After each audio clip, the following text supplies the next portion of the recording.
Yeah, any place. This is yours. Okay.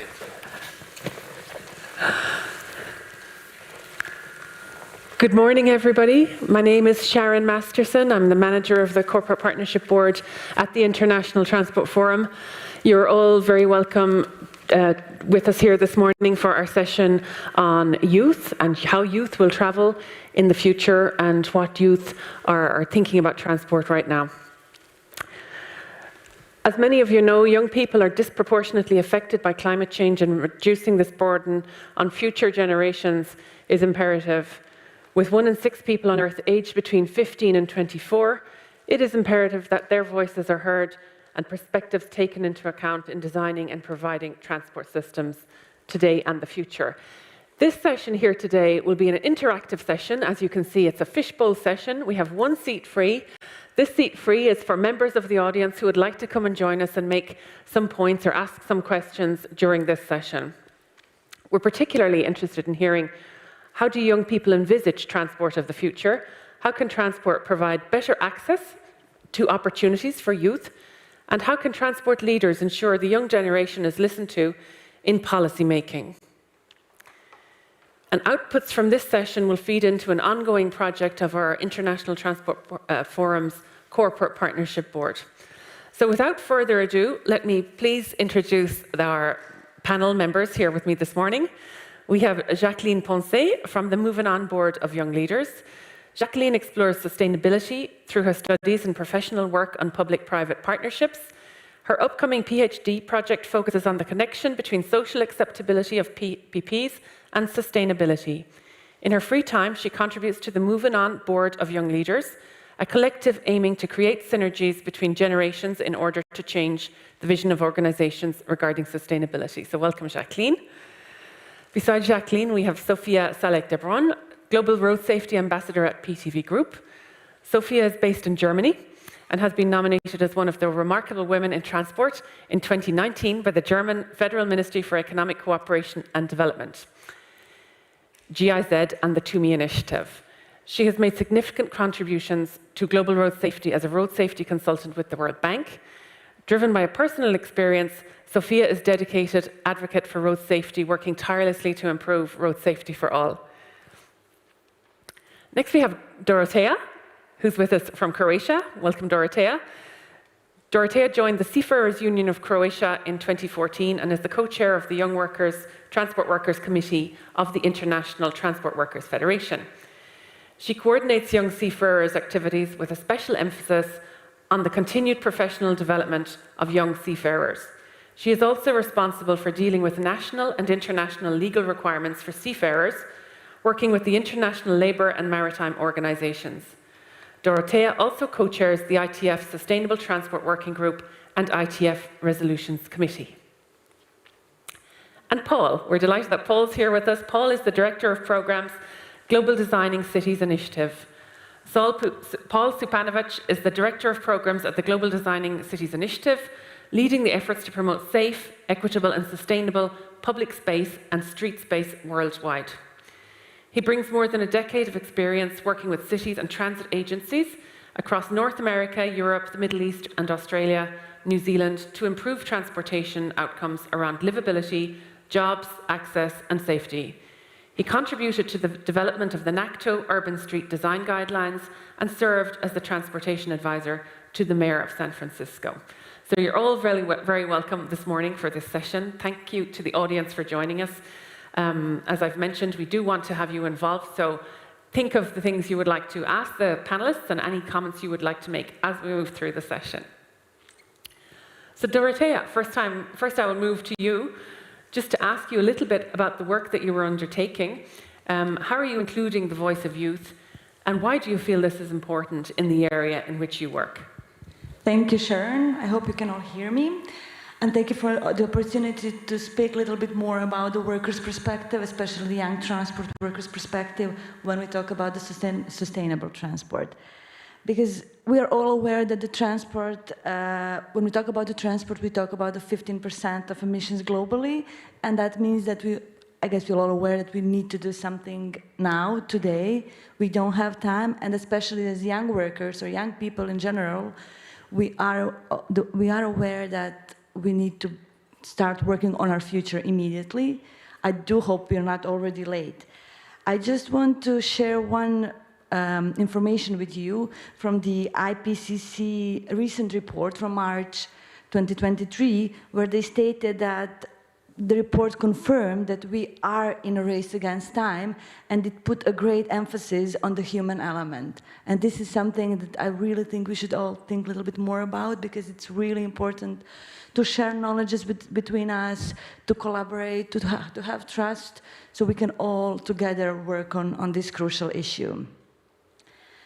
As you mentioned, it hits the young people disproportionately, and that I couldn't agree more with what you said.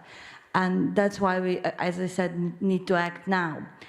But when we talk about the transport or sustainable transport or changes that are needed, we, as I said, can't forget about workers, because workers in transport are hit by the climate change enormously. I can just give you a few examples that we face almost every day: bus drivers working in the extreme heats, civil aviation workers working with more turbulence than ever, and when we talk about the seafarers and the extreme weather, the storms, it's worse. It's never been like this. So they do feel the climate change in their daily jobs, and it's not easy, definitely not easy.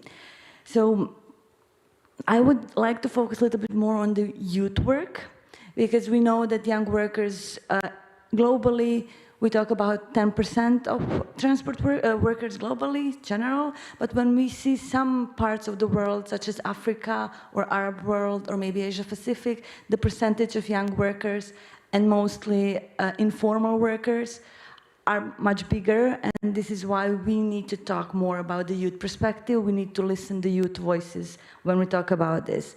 And when, if I can share a few informations about what we do in the International Transport Workers Federation, the ITF, also the ITF. When we talk about sustainable transport, we recognize that as a really big problem for transport workers in general.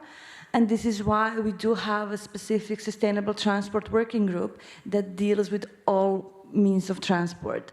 But we also do work on specific sectors, such as maritime, such as civil aviation, and especially the international part is not covered by Paris Agreement, but it's also is important when we talk about the climate change and the emissions from those kinds of transport needs.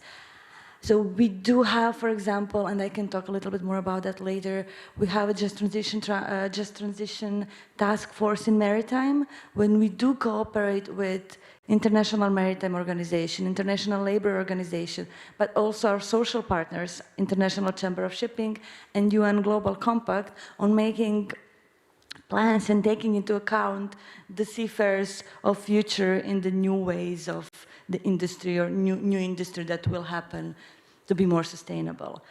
And final point I'd like to mention is that in all the Sustainable Transport Working Group, all the work we do have a specific youth position. So young transport workers in our organization are involved in all those global work, sectorial work, but we have the youth position that actually has demands. We have a demands to our governments, we have the demands to our employers, but also to our unions, to make sure that young workers are heard, that we are there when they make key decisions, that we are the part of this, because it is important. It is our future at the end, and we need to be able to say something about that. Thank you. Thank you, Dorothea. And I'd like to move to Jacqueline. Jacqueline, I know you've done a lot of work on a recent survey in France on how youth would like to travel. That was a work with you and a number of your colleagues from the Moving On Board of Young Leaders. What can you share with us as the results of those studies here today? Can you hear me? All right. Well, thank you for your question. So we indeed realized a study in the frame of the Moving On Board of Young Leaders, we call Mobile. Our initial statement when we thought about starting this survey was that young people are more involved, are more concerned when it comes to sustainability and mobility. Okay, from there, I think there is no breaking news. But we were willing to strengthen this sentence, to give us some more weight into this affirmation. So the study was for us the mean to achieve that. A bit of context. So indeed, the Moving On Board of Young Leaders is this collective within that big ecosystems of company trying to create a synergies between the young people part of the companies and with the people with more responsibilities within the group. But we're not only trying to create synergy within this collective, within this ecosystem, we are trying to go beyond that, to really create a pact that embodies the value of making an impact and a sustainable impact for the common good. So that's where we were standing at. So for that study, we were helped by Kantar, which is part of this ecosystem, and we used the sustainable segmentation of Kantar. So this sustainable segmentation is divided between the actives, the believers, the considerers, and the dismissers. Basically, the actives, they are the ones which are believing that they can make a change, that their daily actions, if they match the values, is going to change something. The other one, they do think that indeed there is a need to do something, but they're not changing their action. They keep on going with the same way of consumption, they don't change their way with mobility. And when you go to the considerers, so just consider changing something. And the dismissers, they don't really believe in sustainable change of habits or some way that could change. What we did notice through our survey is that we don't have the same definition as use as might be globally accepted because it's the less than 35 years old. It's not the less than 24. So just to set up the frame. But among the less than 35 years old, we could observe that 41% of them were part of the actives, which is a significant share when you compare it to the global population, because among the global population, it's only 32%. So it's 9 points more. So it means that among these people that are going to grow, that are going to become like strong and powerful adults in a way, 41% of them are willing to do much more than what they're already doing.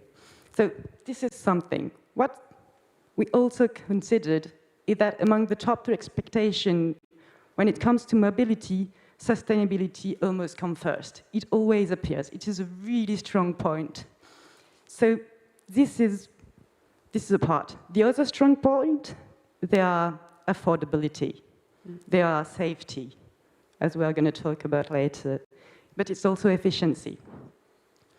And having affordability and efficiency coming among the 4 main pillars, it brings up something else, the constraint that the young person face on the daily basis. As we said, like, people that are less than 35 years old, we observed in our surveys are much more likely to be among the lower socio-professional categories. They are facing economic difficulties, but they're also facing a lack of flexibility. So when it comes to transportation, they don't really have the choice. They have to go fast, they have to be on time, otherwise they're going to have issue with the managers, basically.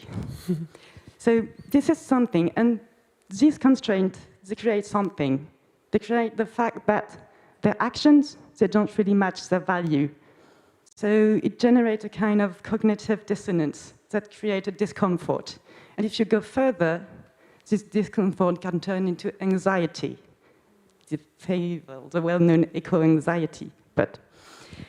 So we're going to go a bit further, and we're going to talk about the relationship of these young people with 2 of their main means of transport, which are the car and public transportation. The relationship with car is quite particular. It's a real need. They don't have the choice to use it. It's the most used means of transport for the less than 35 years old, but also for the rest of the population. Nevertheless, it's an effort for them to drive. Sorry, I'm a bit lost. But yes, it's an effort to drive for 2/3 of the less than 35 years old. And when it comes to the actives, it reached 50% of them. And they're also more willing to share their car, to carpool, to use multimodal way of transportation. And they do perceive the car and the individual car as a luxury. I think that 44% of the less than 35 years old do think it's a great comfort or even a luxury to have a car. And when it comes to the actives, you go up to 58% of them. Because I suppose what we've been thinking about over many years, the last few years, is how much a car actually costs as part of the available income of a household. It's quite high. So for youth, it is quite high, as you're saying. Yeah. It comes also among the big expectation about cars. It's just more sustainable, cheaper, or maybe not cheaper, but so differently, actually, addressed by carpooling, car sharing. We were talking about common good a bit earlier. What about that? But public transport, because it's more accessible, is also one of the main means of transportation. The third one, it's walking, just for insight. So it's also a very strong effort, and actually it's a stronger effort than driving. For 2/3 of the population of less than 35 years old, it's the same number for the population under 35, whether they're actives or not. It's a very, very important effort. And on the other hand, mainly among the active, the link with sustainability helps to deal with it. But it's also associated with lack of efficiency, lack of proximity, and lack of reliability. So common transport is not ideal either, even if it's something that they are more willing to go to because it's more sustainable. So there are some changes that are happening. We observe that through our survey that habits are slowly moving to something else. And catching these new patterns, really identifying them, is what is going to shape the future. If we help this trend to flourish, basically we're going to be able to design what's going to be next and what's going to be efficient and what people are going to actually use. And that's the first insight we managed to pull from our study. Yeah. Well, thank you very much, Jacqueline. I think you've brought up an important point there. That is, if we want to have a system that works and that the next generation are interested in using, then we have to involve them in the design of that. And that's a very nice segue to Paul. Paul, the Global Designing Cities Initiative has undertaken a lot of work on designing better streets. I've read a lot of your work. It's very, very interesting. And in 2020, released the publication Designing Street for Kids. And this also won the Prince Michael International Road Safety Award, of course, a very important award. How is your guide being used by cities? And I know we've also put it on the session summary of this website of our session here today, if anyone's interested in downloading that. And how can cities become involved? Great, thanks, Sharon. And to answer a little bit of the question about the guide, maybe I'll talk a little bit about the organization and kind of why we do this work. I think we come to events like this because of, obviously, we're trying to learn, we're trying to share, we have individual issues and problems we're trying to tackle as a community. And I think our hypothesis and why we work so much on streets is that cities similarly have challenges they're trying to face. And we work in about 50 cities in 30 countries around the world. And one thing that is common to all of them, that streets are almost, if not, it is in the top 2 largest forms of public space or public asset that those cities have. And so, of course, if you're in a city and you're thinking to yourself, we have these different challenges, access to jobs, air quality, sustainability, other things. What do we have at our disposal? Obviously, we have a lot of different things, but streets in our public space is one of them. Thinking about that, thinking about the kind of the topic of this session in the Streets for Kids guide, we knew that in cities and places around the world that we think about streets and transport, thinking about events like this, often from a very specific lens. Transport is about moving people. Transport is about vehicles and freights and movement. But it can be so much more than that. And certainly when we think about our public space and our streets, they serve a larger function than that, even though if the decisions are made around those very specific topics. In putting together the Designing Streets for Kids guide, we were trying to focus on a variety of issues, but one issue that some of you in this room may know that among ages from 5 to 29, road traffic deaths are the highest killer of children around the world. And thinking about that statistic in itself, of course, leads to the question, why are we not doing more? Why are we not focusing more on this particular challenge? Why is it not a topic in more than one session at this event, or road safety events in general? And knowing that, thinking about that particular statistic, it goes beyond that. I think road safety is perhaps the thing that comes most often to mind when we're thinking about designing streets for children, but it goes so much beyond that and thinking about the needs of children. So thinking about young children, particularly youth up to the age of 3, air quality is a huge determinant of their development. The air that a child breathes at 2.5, 3 years old is a larger proportion of their body mass than it is for an adult. And so the particulate matter, the air quality in the air affects them at a much greater rate. Similarly, as children age, thinking about the need for socialization, independence, and while parks may not be available, school places to play may not be available everywhere, but streets often are. And so how are we ensuring that children in cities around the world have access to those types of spaces for those particular needs? So thinking about air quality, socialization, independence, these are all factors that we can bake into the way we design our cities to help and support youth. A little bit about the guide itself, because when we were going out and talking to students, asking them, why are we not doing more of these things? What's preventing you? And we learned, quite frankly, it's just like, well, the rules say this is the way we need to do these things. And so we went out and searched for cities to say, well, tell us examples, tell us stories that give us precedent of how we can do things differently. How can we bake education, safety, better air quality into the design of our streets to support youth and children? And so that's really a lot of what that guidance is. And that's why we feel confident that it's worked. It's not something that we created completely from an academic perspective, but it's actually other cities helping each other say these are things that can be best practices and things that you can be implementing in your respective places to help solve these particular issues. So that's why we're excited about and found, you asked a question about, well, how are people using it? Oftentimes in the transport world, it's not, people often have a sense and common sense of what is the right thing to do, but the challenge is how do we get that done? And so what we've been able to do is at least provide that guidance as a permission slip to many of the cities that we work in to allow them to try different things, not just for one project or one particular proposal, but how do we scale programs and policies that allow this to scale across the city and across the community. One thing that you're asking, what can cities do now? I mean, we have found what has been most helpful is when we find leaders who are willing to endorse this type of work. Certainly, I think you will not find a leader anywhere that will say, we don't care about the children. Of course, they are always going to say that we are focusing, or we care about our youth.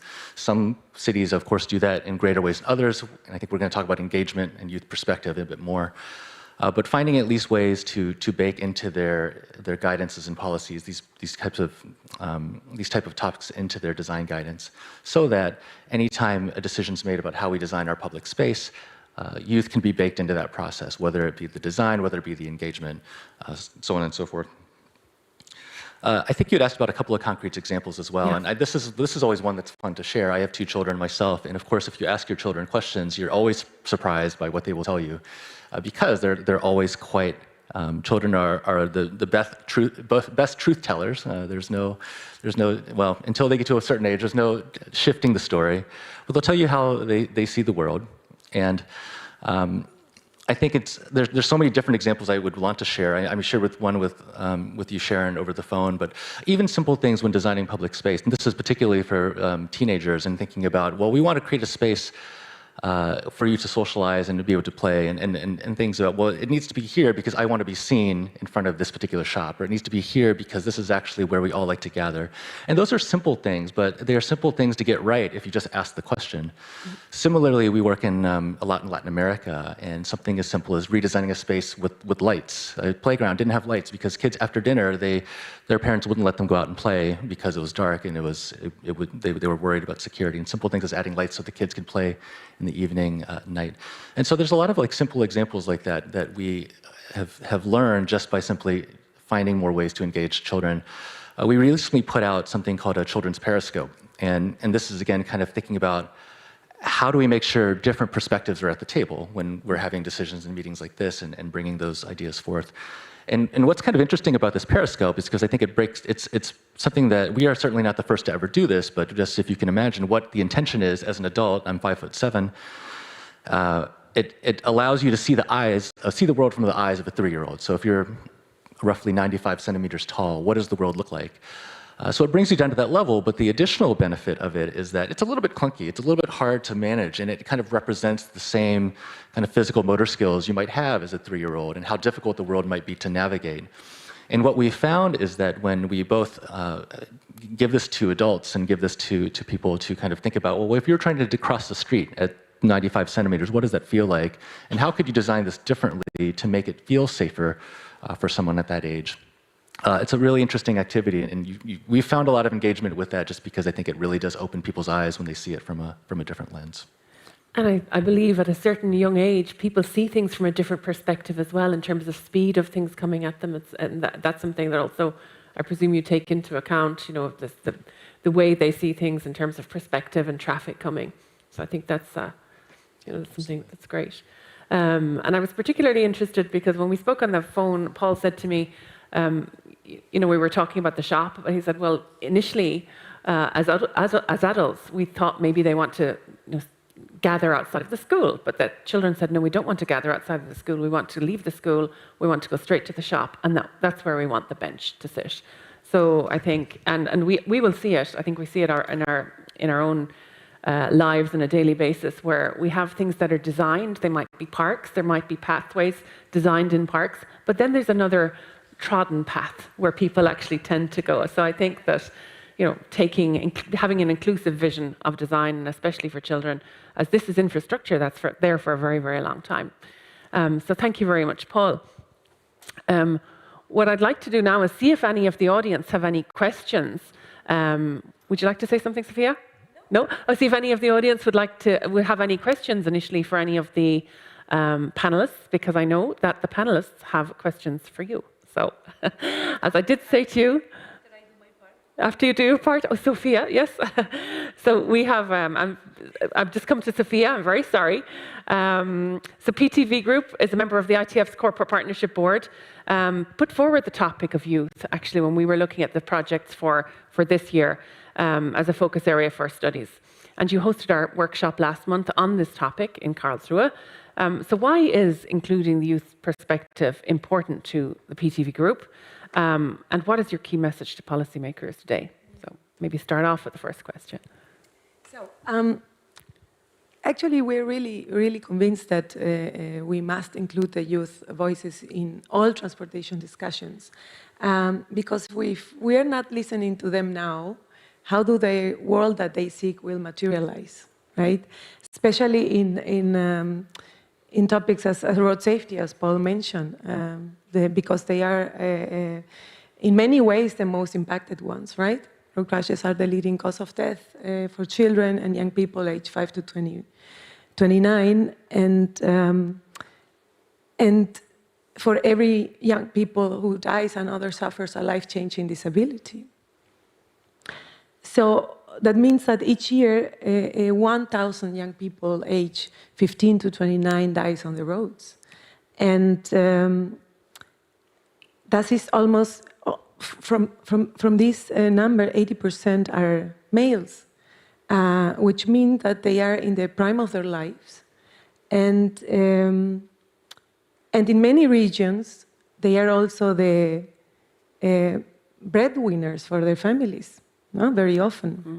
So that despite the immense sadness and grief, their loss also can push their families into poverty. So the aftermath that road crashes left poses a significant number of emotional, social, and economic consequences. And you know, so I always ask myself, so why do we allow that these young lives get destroyed in our streets and continue planning our transport in such a way that we already know that many of them are not able to survive, right? And because in the last years we have been focusing on cars more than in the well-being of youth. And transport planning also overlooks the travel patterns and the needs of rural youth. And youth out-migration is a key driver in European rural areas for aging and brain draining challenges, right? Because youth or rural policies ignore young people, and youth policies ignore rural youth. And access to transport is a key concern for them, right? Because subgranted, so that inefficient public transport or expensive public transport can really exclude the rural youth from employment, education, and it also has an impact on their social participation. Then when a young people cannot afford to participate in activities that are far away from home, right, that is, they are excluded. In several studies, they express feelings of isolations, for example, when they cannot access to public transport in the evening to visit friends, to be part of other activities that made for their urban peers might be for granted, right? And it is also, so in general, there are a lot of young people that are, that have to leave their homes in the rural areas to attend further or higher education. No? They cannot stay in their communities because of long commuting time. On the other side, there are also the cases that have to take into account the long commuting because the rental costs in a city are too expensive for them. And by coincidence, yesterday PTV launched a campaign on mobility as a human right in order to raise awareness about the crucial focus on human centricity on public transport in order to ensure mobility and accessibility. Then while many of us take for granted that we can move freely, there are millions of people that cannot exercise this basic human right, right? And an Italian colleague of mine shared in this context experience, a conversation with one of his students that said that on the first year of university, he had to take into account so traveling from Civitavecchia to Rome, every morning 2 hours, and every evening 2 hours back to attend classes. And while the pandemic has really accelerated the digital transformation, the education sector, allowing to attend classes online and so on, that's only viable when you have access to digital connectivity and infrastructure. And in many rural areas, the students or the young people lack of this access. What this also brings to exclusion, no? And I want to mention two things that I think they are worth about best practices. So to address these challenges. So in the federal state of Baden-Württemberg, here in Germany, we developed for them a web-based tool that helped the planners to make decisions or location-based decisions, no? to improve the accessibility in rural areas. And you take a lot of data into account, so health, education, recreation, government, cultural things, also mobility data about private and public transportation. And then you can simulate scenarios and measures that you want to change. For example, if I want that in my county there should be a high school that is in 15-minute bike ride from all the nearby towns, you can see it at a glance and say, okay, where is not the case? So we have to do something, you know? And another thing that I think it's also is the new launch Germany ticket, right? That make local and regional public transport more affordable for all. So to finalize, I think that we should follow the philosophy of nothing for us without us. That means including youth in all topic and decisions, decision-making, policy-making, and interventions that have an impact on them, because they are the ones that can give us the information about their needs and also valuable insights and how we can address these issues. Thank you, Sophia. Nothing for us without us. That's a nice phrase. I think we'll be using that, all of us. And glad also to bring in the rural perspective. I think that's very important, and something maybe that doesn't get as much traction as it should. I mean, there are quite a number of young people living in rural areas, and it probably fits it to what Jacqueline is saying about why the car is still very, very important to quite a number of people. I'm just interested in this audience. If you don't mind putting your hands up, if you're okay with that, who has come from a rural area, what you would consider a rural area, and is there anything you'd like to say about your travel? Because I know, for example, in rural areas, there's one thing, and it goes back to Paul's experience of Paul's discussion on what children are doing and like to do, that rural areas have, that urban areas don't, which is the school bus. And that's a very interactive part of a day for most children in school. But then, on the other side, children don't have access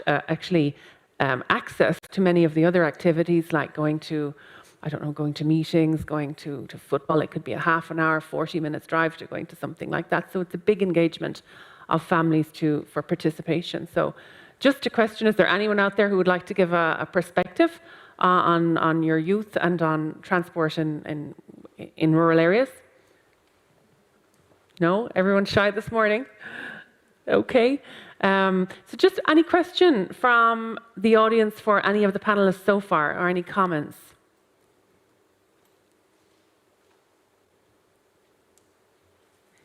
Not yet? Yeah.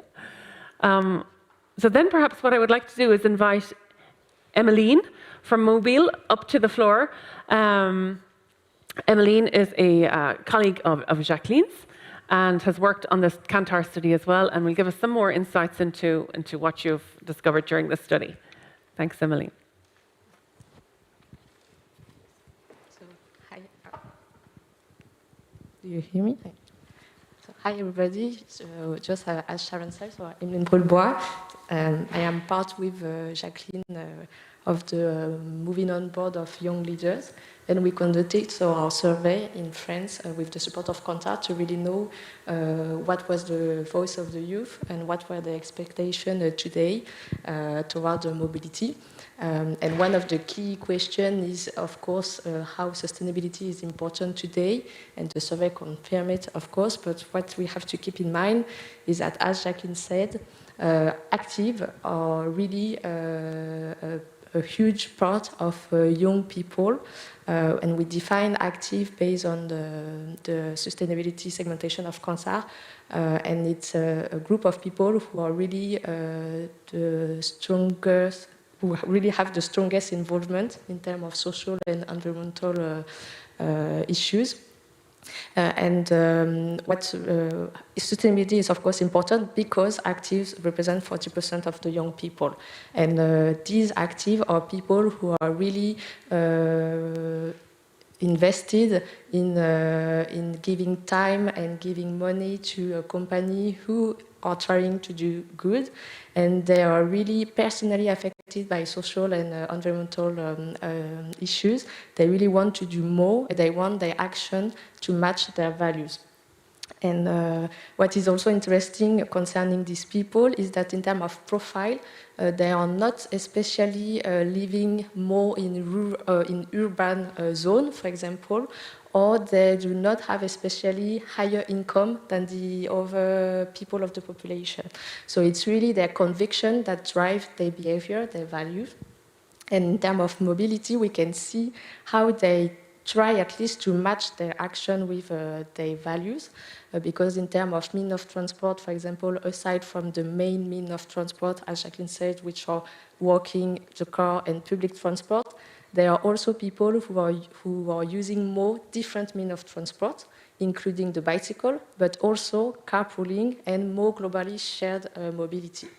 So this is the first point concerning mobility. The second point, which is also interesting to note, is that they're also willing to change their behavior.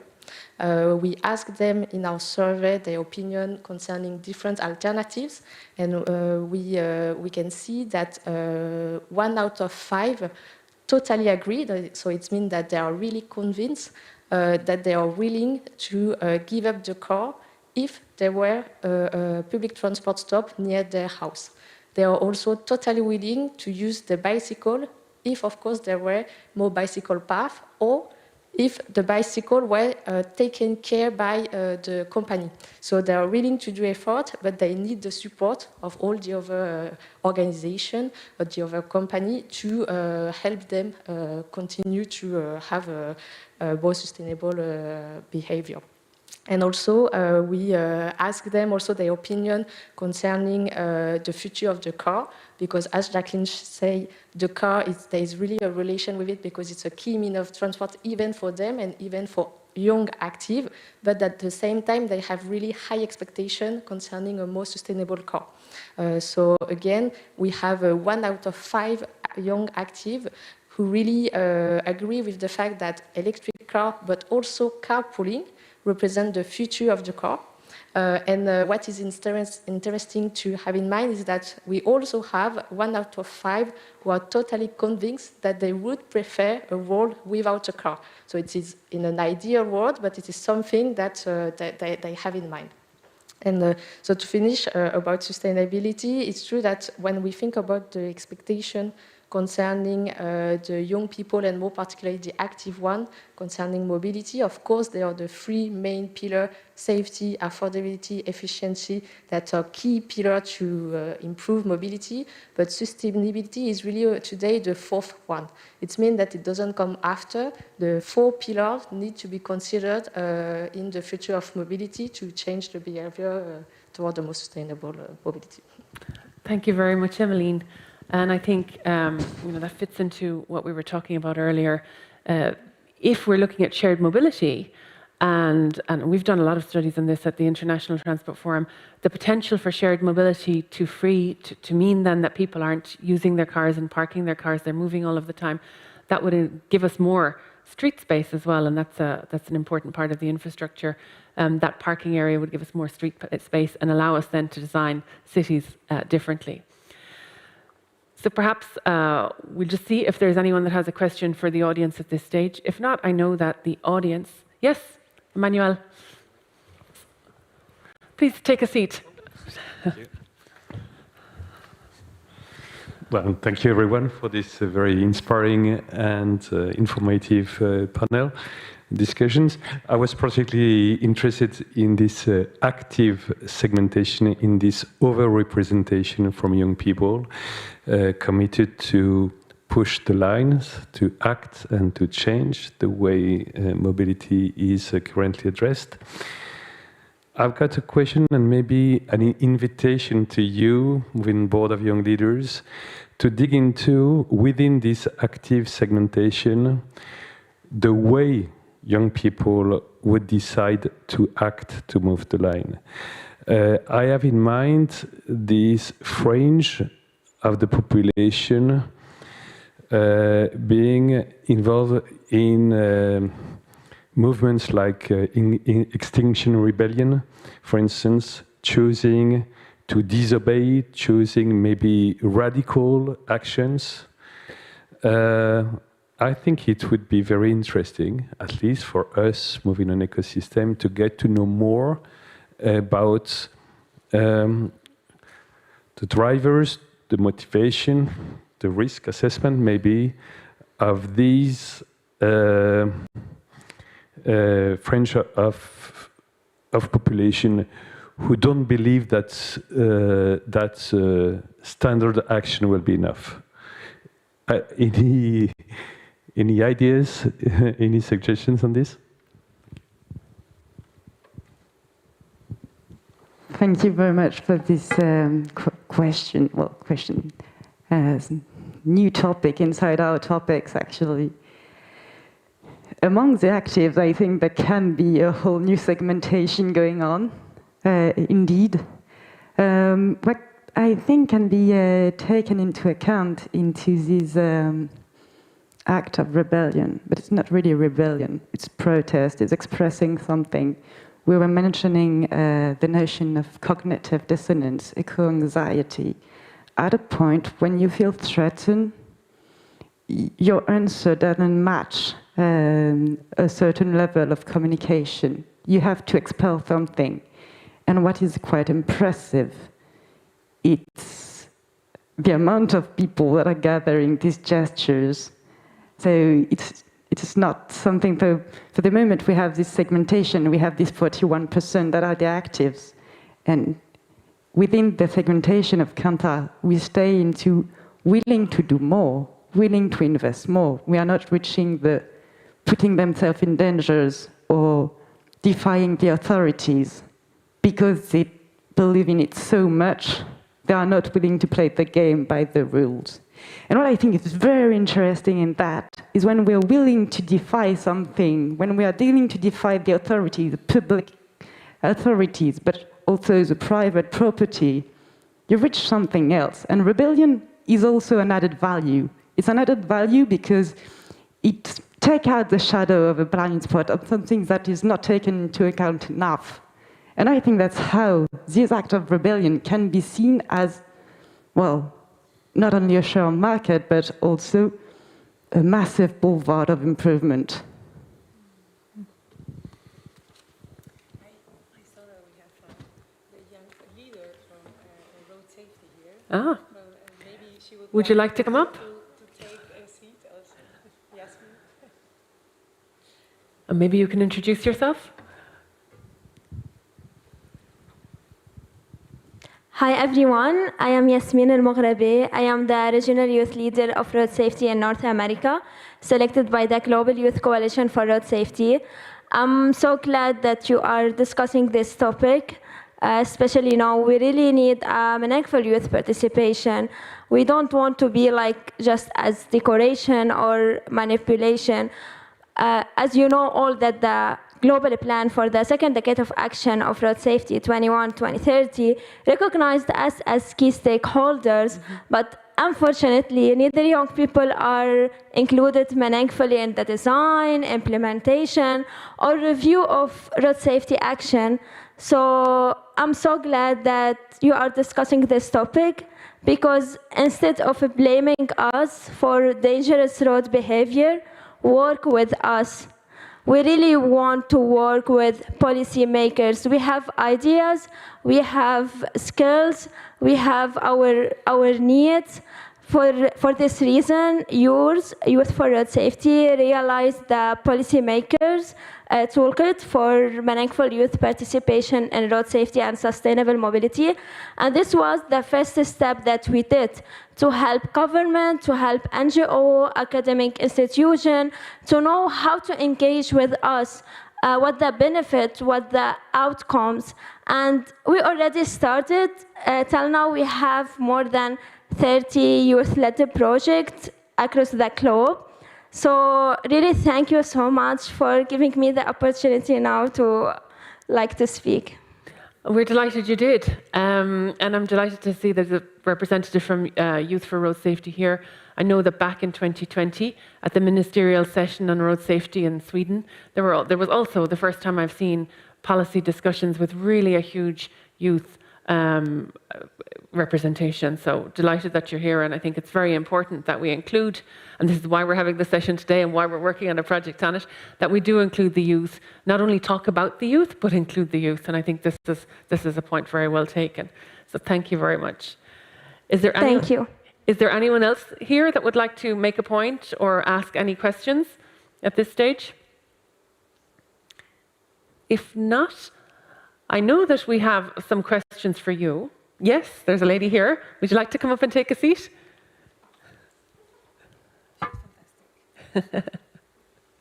And maybe introduce yourself, please.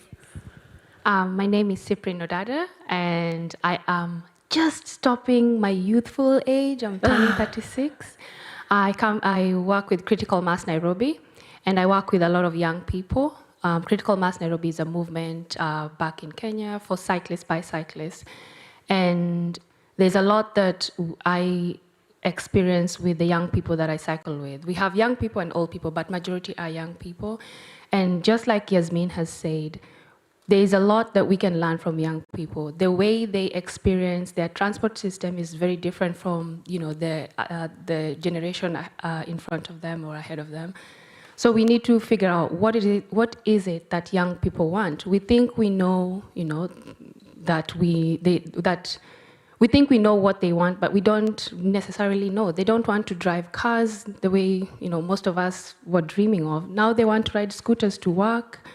So I feel like we need to figure out how to communicate to the young people, speak a language that they understand and they want to understand.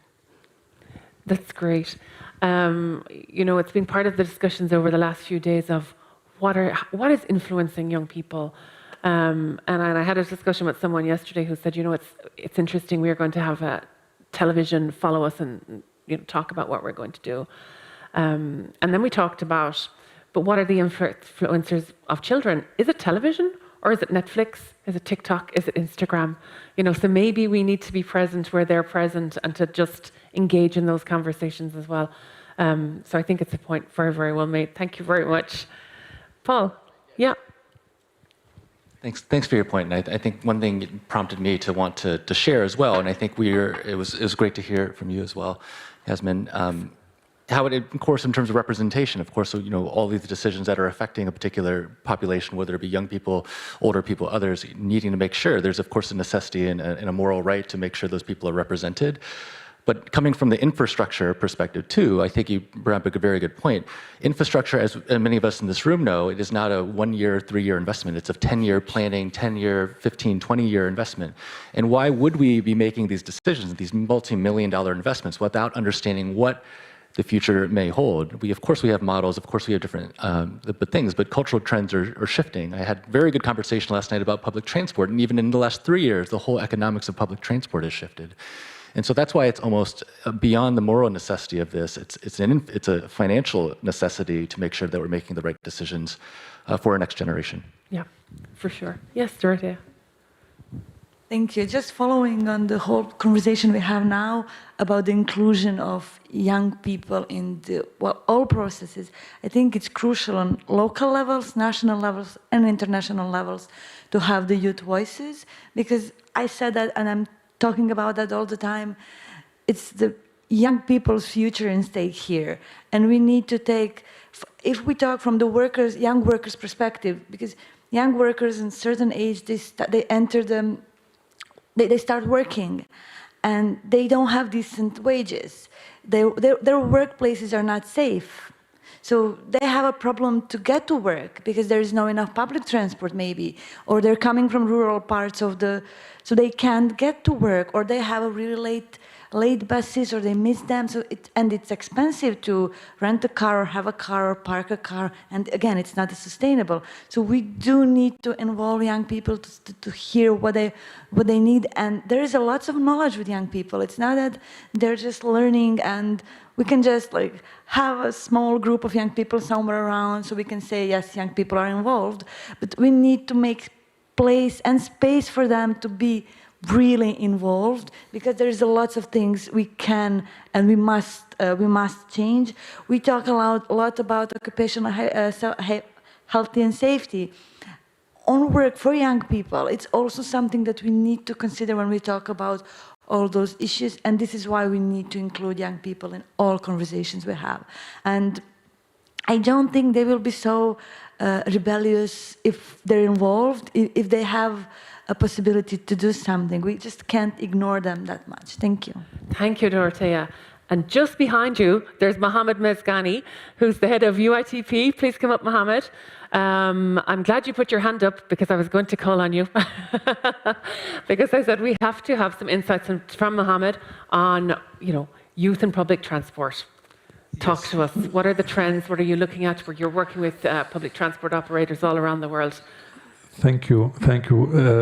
Actually, I wanted to react or to share some views on that, but maybe I will start with the youth in public transport. I mean, you know that public transport is struggling to hire people now. At all levels, drivers and engineers and managers, etc. And I think there is an opportunity for young people. And I would like to ask the young people, what shall we do in public transport to make the sector more attractive? How can we, strengthen the employer's branding of public transport to have more young people joining public transport? I was very happy recently. My daughter told me she wants to work in public transport. So, and she just finished her PhD, and now because she considers it's a sector with a purpose. It's a sector, she's now finishing her PhD in Facebook. I don't know if there is anyone from Facebook here, but she doesn't want to We're work. on Facebook, apparently. She doesn't want to work in that company. She said, I wanted a sector with a purpose. But what I wanted to tell you is that, I was listening and I was feeling like, what was said resonated in me as someone working in public transport. I have the impression I am also one of these rebels in this system, because I think it's about standing, I would say, against a system or against the way decisions are taken, the way policies are defined. And yesterday I was attending the opening panel, and maybe some of you were there. The discussion during that opening panel, it was, I don't know how we say that in English, but in French we say it was hors sol. It was something which was not connected with reality at all. I mean, we were talking about air transport, maritime transport, public transport was mentioned once, cycling mentioned once, walking never mentioned during that panel discussion. We have Shell in the round table about sustainability. So there is something wrong there. I mean, and I think it's about, I have the impression I am like the young people who are standing to change the system. And we in public transport, that's what we want. We want to change the system. So I think we could agree together to do it together with the young people, because, and what I heard about how young people they are ready to leave their car to bike or to take public transport if the service is better, etc. So there is many things that I'm sure we can do together. Thank you for giving me the opportunity. Don't go just yet, because I want to ask you about rural public transport in rural areas, and then I know Dorota wants to come back on your question of how to involve young people in the transport sector and public transport. So just on the rural side of it, what are your insights on that? That's the weak point of public transport. We have to recognize it. I mean, because public transport, and I would say the conventional public transport, means mass transit, is based on density, is based on high population, and so in rural areas we are in a low density areas, so where we cannot, putting a bus there is not justified. So we need more flexible transport system, on-demand transport, smaller vehicles. Now we see it in Japan with driverless vehicles in rural areas. They are introducing this. So it's this kind of solutions I think we need for rural areas, and of course it's important that it is connected with the main lines and that this, because especially when we want to travel from rural areas to the city, for example, so it's important that there is an integration there. But you're right, it's a challenge. Rural areas is a big challenge, and we need to find appropriate solutions for that. Maybe technology could help, certainly. Yeah, great. Thanks, Mohammed. And Dorothea? Dorothea's got all the answers to your question, Mohammed. How do we include the youth in public transport? I don't really have answers, but I will do my best. So we have the shortage of workforce in all transport sections. I can talk a lot more about the seafarers, for example, because this is something that I represent mostly, because we have lots of reports. We're already missing thousands or hundreds of thousands of seafarers, or we'll miss them in the near future, and it is the same for civil aviation, it's the same for public transport, it's in many transport sectors around the world. But I would say that the main reason is that the working conditions today are not good enough for young people to choose the industry.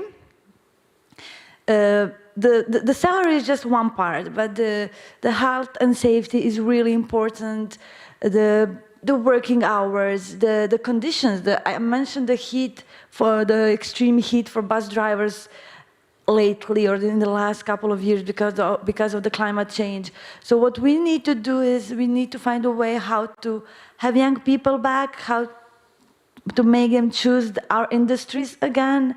And to do that, we need to show them that our industries are sustainable, that they will have a decent job, that they will have a health insurance, they will have the pensions. And I talk in general, not focusing, for example, on Europe, because in Europe you have some of those things in some countries, but around the world, they need to have the possibility to reskill, to learn, to train. For example, we had an examples, and I don't have many details, but we have electric buses, and some workers, and young workers also, lost their jobs because of the transition in some parts of the transport. So this is something we need to work on.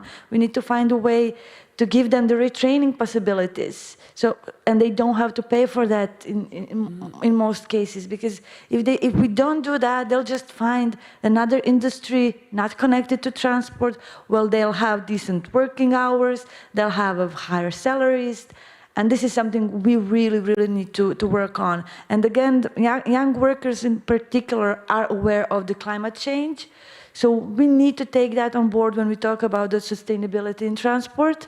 So this is something I would also, well, not recommend, but this is my let's say, my view. We need to give them opportunity to be part of this change, because it is happening.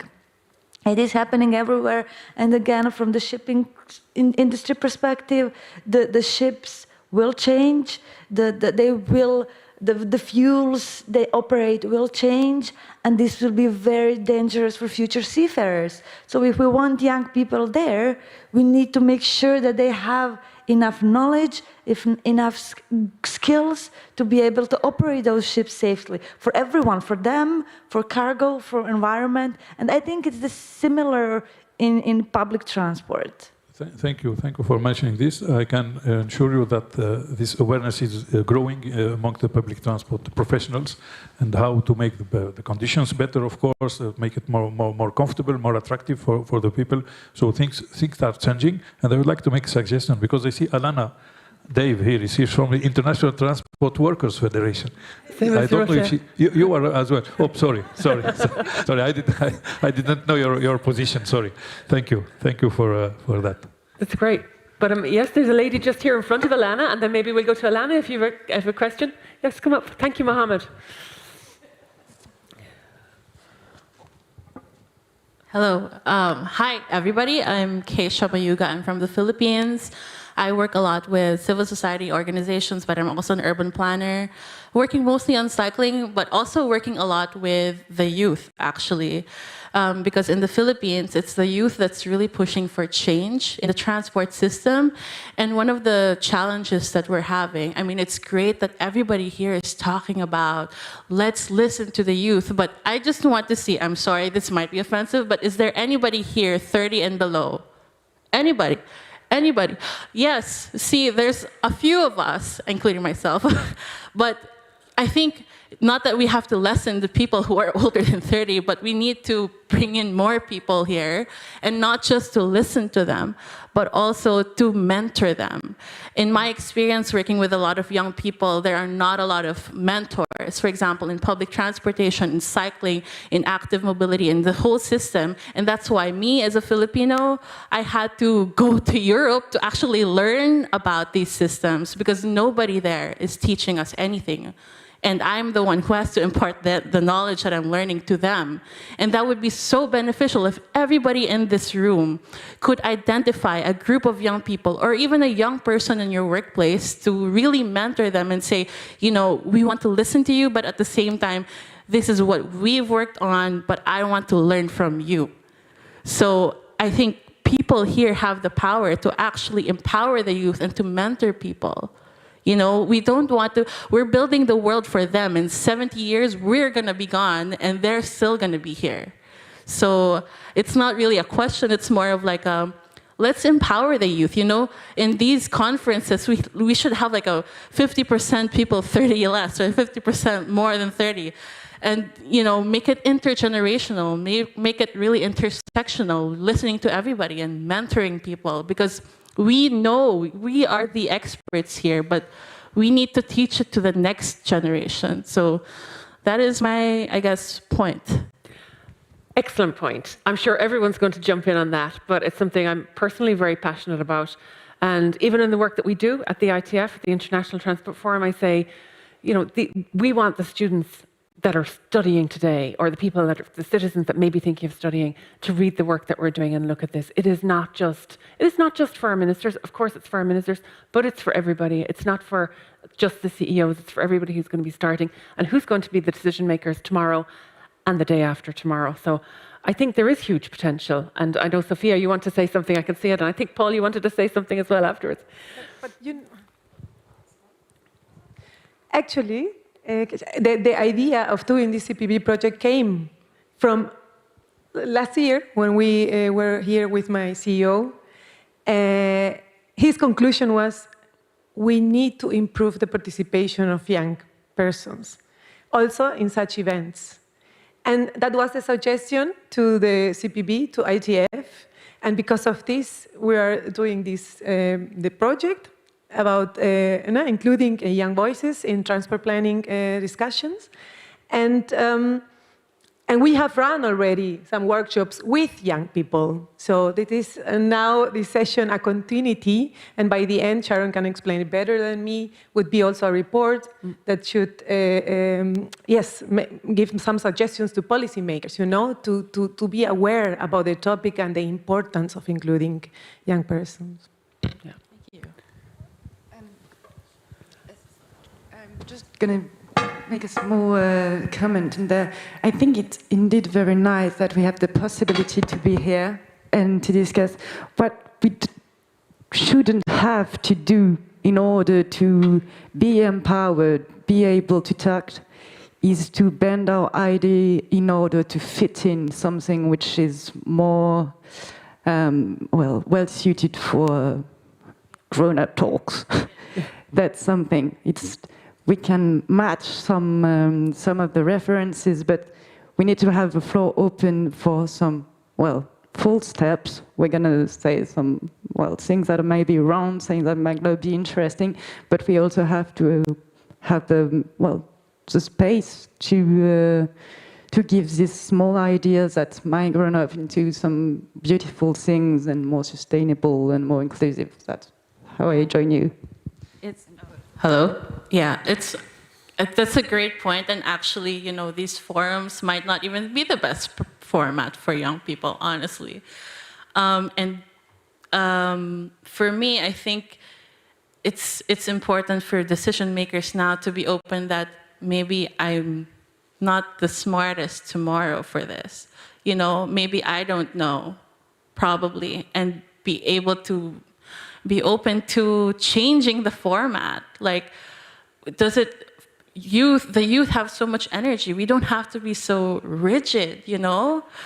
We don't have to always be like so careful. And we can talk about certain aspects of mobility that we haven't done so in the last, I don't know how many decades, because we have these new ideas.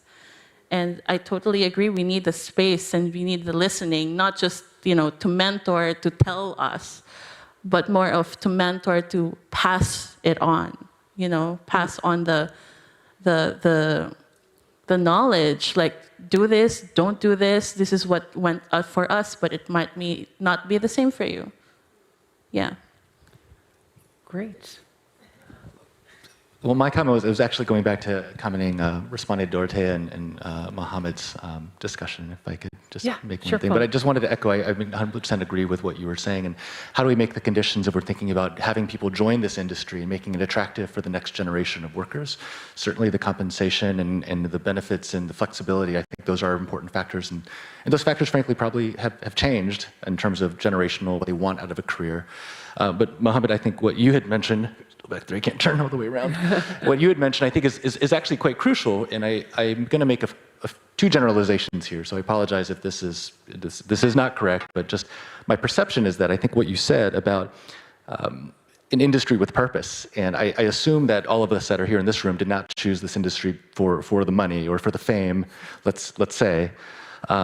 But because there is something that is intrinsically interesting, or there's an end value of what we do, which is beneficial to everyone. And the second generalization is that I think this is more important for younger generations than even when I was coming through school and people were trying to find careers and where they wanted to spend, how they spend their time during the day. So I do really think that in terms of making sure that's clear, in terms of when we are seeking workforce and really reinforcing the value of this industry, not just for what it is, but what for it does for the rest of society. That's a very important point. And we actually did a workshop in, I think, 2018 on getting younger people into the transportation workforce with a number of our companies. And one of the things that came out there is exactly the example that Mohammed gave of his daughter was, someone is looking for a job with a purpose. Gone are the days when people are looking at the job spec, at the title, at the, what are the bonuses, do I get a company car?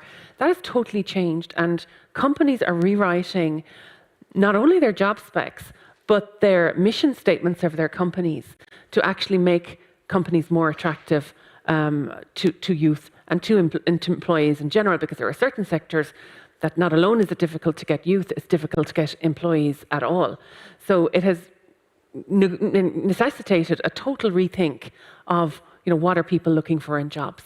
And I think it's an excellent point, so I think it's a point well taken.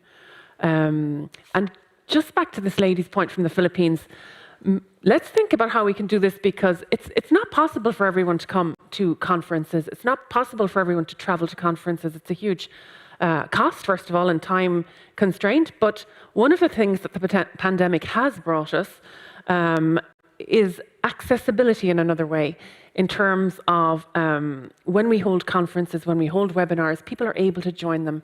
So that's something that we now need to balance going forward, and how can we be more inclusive in the work that we're doing, and how can we bring some of that online so that we can bring in as many people as possible. And to your point on the mentoring, I totally agree, because I've had many people that have mentored me over the years, and everyone, some not older, some younger than me that I've learned a lot from. Maybe let's see if we can do something like that next year here. Maybe we can have a mentoring hub, and maybe we can match people and have that kind of open discussion, and let's see what we can do. Why not? Yeah.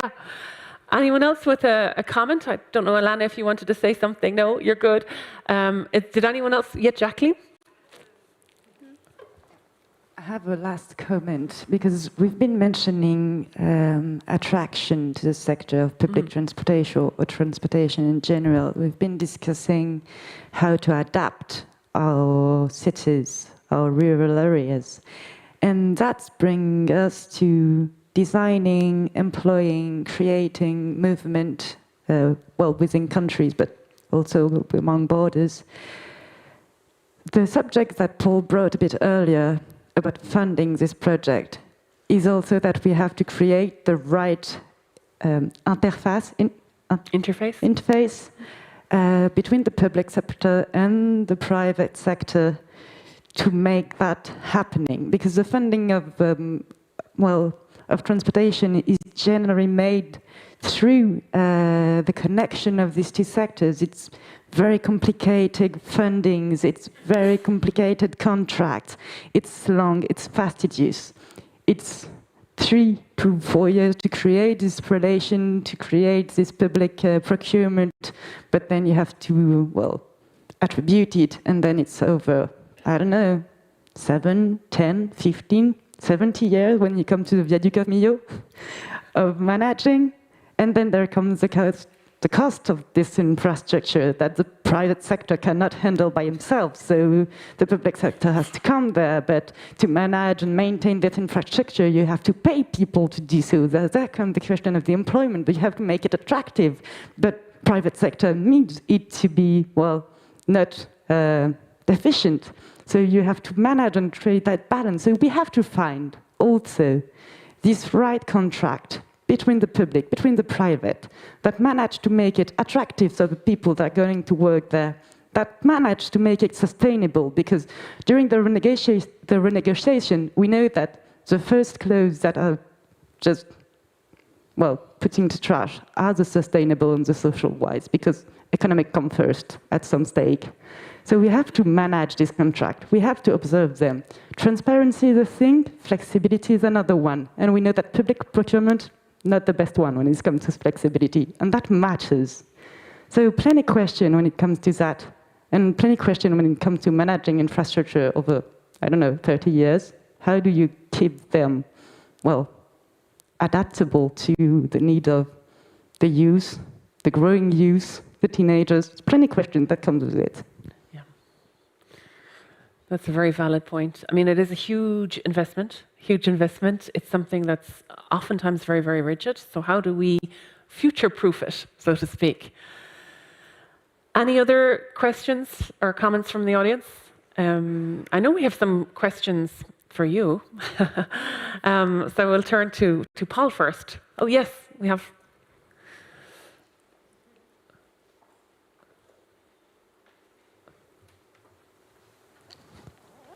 I just have 2 recommendations. So the first recommendation, yesterday, I tried to find if there are like any young people here in the summit, but it was so difficult for me to find young people in order like to go and talk with them, connect with them.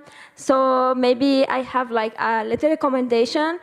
If we'll be able to be like a speaker, do side event here. For example, this session is so great concerning youth perspective, but maybe if I didn't have the funding to come to this summit, I will not be able to attend this session, and I will not be able to speak if you didn't give me a chance to speak now. So maybe if we have like the chance to get a little funding to be able to attend, or even to do event to be speaker. And my second recommendation concerning the public transport. So I'm from Lebanon and I live in Miami in Florida, USA. And I know the importance of public transport because I can know the difference between Lebanon and USA concerning road safety and public transport. So where I live near the university, like many students, I can say like 90% of my friends use cycling to go to the university or walking. But unfortunately, we don't have a bike lane, for example. The roads are designed more for road, and we try to give petition concerning the metro. We don't just want to have metro in the downtown, in the business area. We also want to have metro like near the university or bike lane, or to be able to go to other places, not just in the downtown. And our petition is refused, because they want to give priority to the car and not for public transport. So I just want to tell you that what you are doing is really great concerning thinking about the public transport and how to engage young people and how to take their opinion concerning public transport, because really sometimes I really want to participate in more events concerning road safety or any other event, but I'm not able because we don't have good public transport. So if I want to go, I want to use a car, and I don't have a car, so I want to go by taxi, and sometimes it's expensive. Thank you. Thank you. Thank you very much. And now for our questions to you, I'd like to turn to Paul. Yeah. No, go first. Yeah, please. Well, I'll say maybe one comment, and I think what we've learned from our work on the Streets for Kids program is that work has been possible because we turned away from the transport sector for our funding, and to find that other industries, other sectors are actually interested in understanding how infrastructure can best serve them, whether that be public health. Our funders for our Streets for Kids program actually are predominantly focused on youth and children issues, and now are having the opportunity to kind of bring them into the infrastructure world. So maybe that's my question to the audience too, or what are the other sectors that are outside of perhaps who is in this room or this event that are doing this well, that have engaged in a way that is meaningful and that have brought youth perspective into their industries? That's a great question. Any comments from that on the audience? Which are, who outside of the transport sector is working on this and is interested in this and in engaging with the private sector and the transport sector on this? Any thoughts on that? Yes, please come up.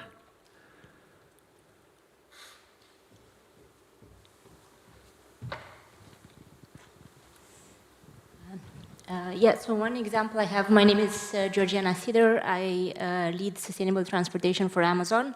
And one interesting partnership that we've been engaging in for a few years now is with the US Environmental Defense Fund. So they have a fellowship, it's called the Climate Corps Fellowship. And basically they are in charge of recruiting, training young fellows, and then they spend the summer with us as interns. The recruiting process is fantastic. The people that have joined from this program have been really, really wonderful. And yeah, this is one example. I think last year they've also expanded into India. And I think, it would be interesting to see if this kind of model can be replicated in other parts of the world. But, yeah. Excellent. Excellent example. Thanks, Georgiana. Thanks very much. Anyone else got any comments or questions? If not, perhaps we'll see what other questions we have from the panelists for the audience. So who would like to go first? Paul, would you like to ask a question? Yeah, Dorothea. Well, my question was more focused on, again, workers' rights. And my question would be, are you aware of just transition? What does that mean to you? If you have any experiences with it, this is my general question, because lots of people here, I guess, are not only students, but also working people, and things are changing in every job, not only in transport. So my question would be focused on the just transition. How familiar are you with it? Do you consider it important? But I just wanted to come back on the collaboration that Paul mentioned, because what we do, it's not the private sector, but we do. In shipping, for example, we do have a really good collaboration with the IMO and ILO in UN special agencies, but also with UN Global Compact, with ship owners' representatives. So it is in the industry, so it's not outside of the transport, especially with the ship owners' representatives. But I also think that it's really important to deal with some issues on the global level, for example, with the specific organizations, UN-recognized organizations, such as, in my case, IMO and ILO. Thank you, Dorothea. Sophia, would you like to say your question? Yeah, and then we'll see if we have any answers from the audience. Actually, I would love to go more in the practical part. So despite that policies and interventions, they must be considered and applied in the context of the regional situations, right? There is no silver bullet, I would say. But I would love to know from you if you are aware of any measures that have work successfully in your location to meet the young people needs, and or if not, do you have any suggestions that you think that they will that seems promising? How can we include the youth voices in the transportation discussions and policy making? Are you aware of some practical tips for us? Thank you, Sophia. Yes.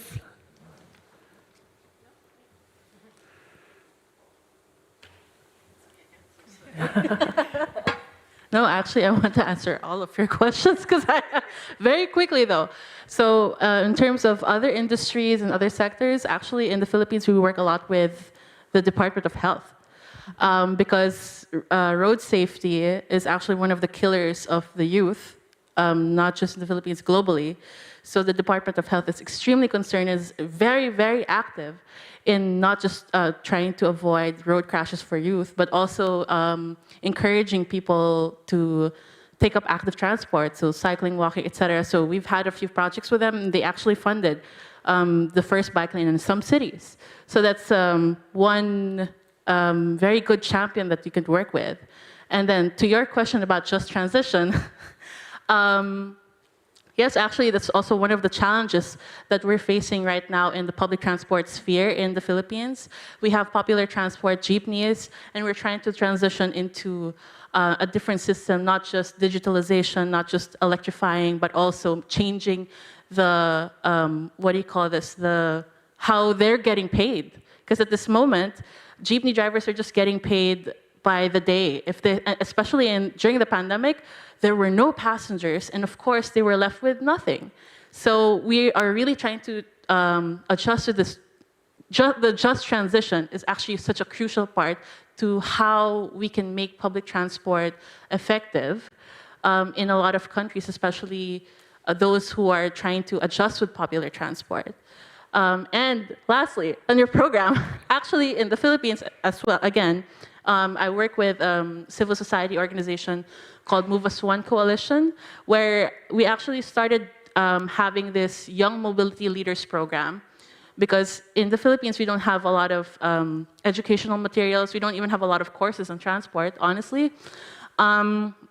So what we've been doing is we've been collecting these transport advocates who have learned from different places, myself included, to really teach these young leaders who are so restless with the transport sector. And they're like, I don't know what to do with this energy. I don't know how to function, what to do, what I can do as a young person.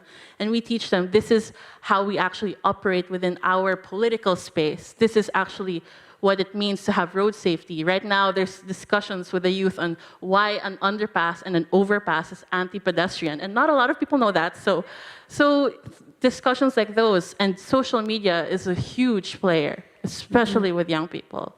So yeah, I tried to answer everything as briefly as I could. You did a fantastic job, by the way. I think there were some really great comments there. I have to say one thing. And I have to plug the International Transport Forum, the work that we've done. It's available all for free on our website. And we have a number of webinars every now and again that anyone can join, talking about, we've just yesterday actually, released our Outlook, and we will be having sessions on that online so that people can join it. So just have a look there. Everything is available for free, and it's an excellent resource for people studying universities, etc. So being able to become involved in the discussion as well there, I think is everyone's welcome to participate. So I think that's something I wanted to highlight. And again, completely with you on social media. I think we need to look at the platforms that we engage on vis-a-vis the platforms that the youth are engaging on. We have about 1 minute left. I'm going to see if there's anyone out there that hasn't spoken yet that would like to speak. Would you like to say something? You just put your hand up. Yes, you have spoken, but come on up. And to see if there's anyone else there that hasn't spoken yet, that would like to make any comments or any questions to the audience. So, just a quick concerning your question, I recommend again the policymakers toolkit of meaningful youth participation in road safety and sustainable mobility, realized by Youth for Road Safety. Also, the Global Youth Coalition for Road Safety have a lot of youth consultation, youth-led project, capacity training development, and they are so willing to work with any young person or even organization if they need any help concerning engaging young people. Thank you. Excellent. Thank you very, very much. So if there's nobody else that wants to make a comment or ask a question, perhaps I would just turn to whoever wants to on the panel here and just ask, what is your key message for policymakers? Anyone like to give me an answer to that? Sophia. I have several. Yeah.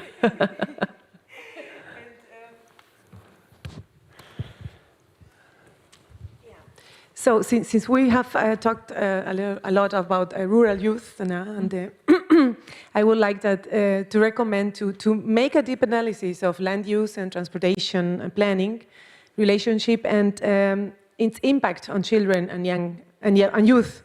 And that, please, through the lenses of accessibility, affordability, and safety, for sure. And by doing so, take into account all the possible data that you can get, no? To know about the travel patterns, the modes that they use, the trip purpose, but also the barriers. But as you always say, Sharon, maybe it's not only about knowing how do young people move, but why others are not moving because they don't have the possibility and the access, right? And we know that good data is very important then to make decisions, but not having data should not be an excuse for inaction, because there are some, I would say, universal measures that we know that they will work. For example, when we are talking about road safety, we know that 30 kilometers per hour zone save lives, right? That our human bodies are vulnerable to injuries, no? And that we can only take a certain amount of kinetic energy before serious injuries occur. And we are all aware that in 50 kilometers per hour zone, people that can have a collision, pedestrians with a car, have the risk of 80% to die. And by 30 kilometers, then the chance to survive increase. You know, so and we're talking only of a difference of 20 kilometers. So if pedestrians and cyclists are to survive collisions, then that has to be a measure to be implemented. Another thing is also to make public transport affordable or free for young people. And for sure, it's take into account that it have to be a good connection, a good network, but in order that they can reach places that can have social participation, that can access to education, to employment, and to opportunities. I learned, another recommendation, work more closely with NGOs. Yes, because, and gave them a role as bridge builders. I think because we know that our public authorities, they can not do everything, they are always lacking in resources, and to have these NGOs close, it's a great opportunity. Also, work close with other cities to learn from others, not willing to do copy-paste, but analyzing, getting information, what is working elsewhere, and maybe in this environment can also be good to do. I learned from the event that TUMI organized that it's a good way to begin doing pilots, that it takes the fear of decision makers to implement things, begin by pilots, and then to gain some knowledge and vision how these changes can be. And for the decision makers, I would say, please read The Signs of Time and trust your moral compass, and have the courage to act in the name of the common good and take action. That is the most important part. Thank you, Sophia. Anyone else? Any comments? Well, what I would do, yes, Paul?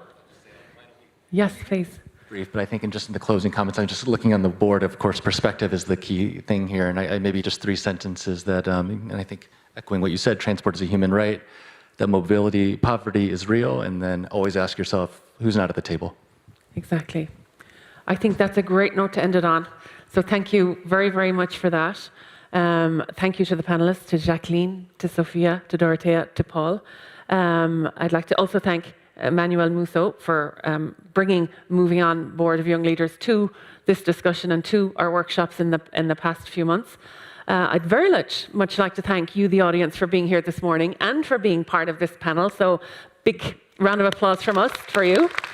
And I hope you enjoy the rest of the day and the rest of the International Transport Forum's annual summit. So thank you very much.